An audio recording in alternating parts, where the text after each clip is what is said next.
So the next thing that happened on AEW Dynamite, now before we talk about the main segment with MJF and Samoa Joe, we got to talk about a segment that happened backstage. So we see Renee Paquette interviewing Don Callis, and he was with Konosuke Takeshita backstage, and yeah, Don Callis was talking about how much Konosuke means now since he's a huge star, since he done defeated Kenny Omega 2 times in 7 days. So yeah, that's what Don Callis was talking about, and he says that, Konosuke deserves some top talent stuff, and all of a sudden we see like a painting that's covered or whatever, and Renee was about to reveal it up until Don Callis is like, no, don't you dare put your hands on that, we're going to reveal that next week. So yeah, that's what's going on next week apparently. But then, after that, we get one half of the Ring of Honor World Tag Team Champions and the AEW World Heavyweight Champion, MJF. He makes his way out there to the ring, and he gets a few things to say. At first, he starts talking about the Grand Slam tournament, talking about how anybody that, whoever wins the Grand Slam tournament gets a shot against him for the AEW World Heavyweight Championship on September 20th at AEW Dynamite Grand Slam, and he says that he'll still walk out as the AEW World Heavyweight Champion. That's what he was saying. But then he says that he got one more issue to talk about, and that was about All Out.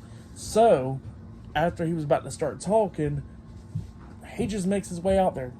ROH TV champion Samoa Joe. Samoa Joe comes walking out there, and he goes like, well, I just wanted a front row seat to see what you got to say. And he goes like, so what's your problem, kid? And MJF looks at him and he goes like, I'm not no damn kid, so don't call me a damn kid. And Samoa Joe looks at him again and goes like, I'm just going to tell you again, what's your problem, kid? And MJF keeps on getting pissed off about that stuff, and MJF kind of cools down about it a little bit, and Samoa Joe and MJF started roasting each other and stuff, which was pretty funny. Like, MJF calls Samoa Joe Samoa Doe, and he says that, I know my entrance theme sounded like an ice cream truck, that's why you made your way out here so quick, which was pretty funny and stuff. But yeah, just funny stuff from MJF right there. And after that roast or whatever that they was doing, all of a sudden, Samoa Joe's like, I'm just going to tell you one more time, what's your issue, kid? And MJF starts going off. He goes, I'm not no damn kid around here. But then MJF cools down. He goes like, you know what? Look, if you want a AEW World Heavyweight Championship shot against me, you can go through the Grand Slam tournament and get your way as an opportunity to face me as for the AEW World title.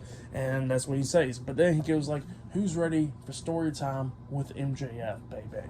So yeah, and then he starts talking about the story time, how he was pretty much how he was 19 years old. He went down to Brooklyn, New York for NXT TakeOver and stuff, had a tryout, and says that he was too young to make it. And then he brings up WWE and brings up William Regal, and fans just started booing about William Regal. He goes like, yeah, I knocked his British ass out and sent him back to NXT. That's what MJF started saying right there, which was pretty funny. And then he says that even though he couldn't get through the tryout and all that stuff, make it on the NXT roster, he says that he was an extra, pretty much, to become a security guard for Samoa Joe. And when Samoa Joe was walking out there with them, MJF got a little bit ahead of him, and Samoa Joe just pushed him against the wall. And he goes like, ever since then, pretty much he had a little issue with Samoa Joe, but not that big of a deal. But that's when the issues start going on between those two guys. And MJF was like, I'm not no damn kid at all, and all that stuff. And then Samoa Joe's like, you know what? When I pushed you, I never thought of you as a kid. I never thought of you as a grown man. I thought of you as my bitch. And that's what he says to MJF. MJF looks at him, and he just slaps Samoa Joe. And then Samoa Joe's like, I know what you're trying to do. You're trying to push me. And you know what? I'm not going to let that happen, because I'm going to eventually get a AEW World title shot. I'm going to go through the Grand Slam tournament and then come up and beat you and become the new AEW World Champion. And then Samoa Joe was like, I'll just let you out of this ring right now. And MJF starts walking out the ring. He walks through the second rope, and while he's in the middle of the second rope, Samoa Joe comes up and kicks the ropes pretty much hurting MJF's nuts, and then Samoa Joe starts stomping on him and everything, and takes off the AEW World title and starts raising it up high over his head, and then MJF comes up hitting a low blow onto Samoa Joe and starts beating down Samoa Joe, has him in the corner, and then he runs to Samoa Joe, but Samoa Joe lifts him up, hitting a Uranagi slam onto him, hurting his neck in the process, hurting MJF's neck in the process. He grabs MJF, sets him up on the turnbuckles, about to hit the muscle buster onto him up until Adam Cole runs down to the ring.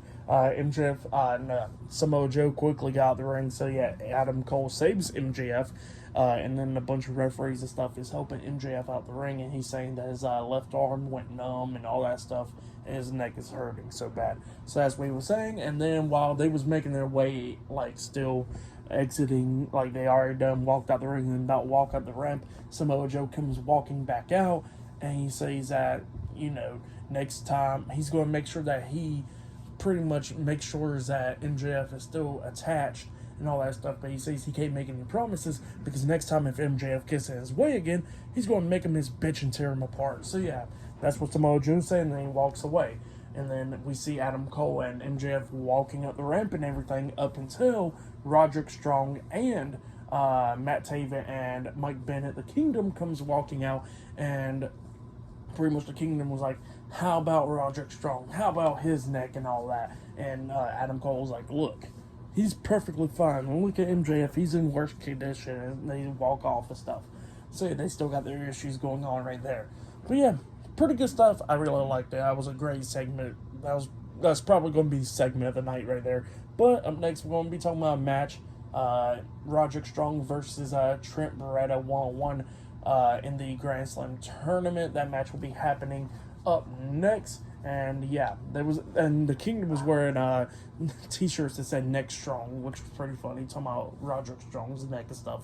Funny stuff though. But yeah, I'll see you guys later. Until then.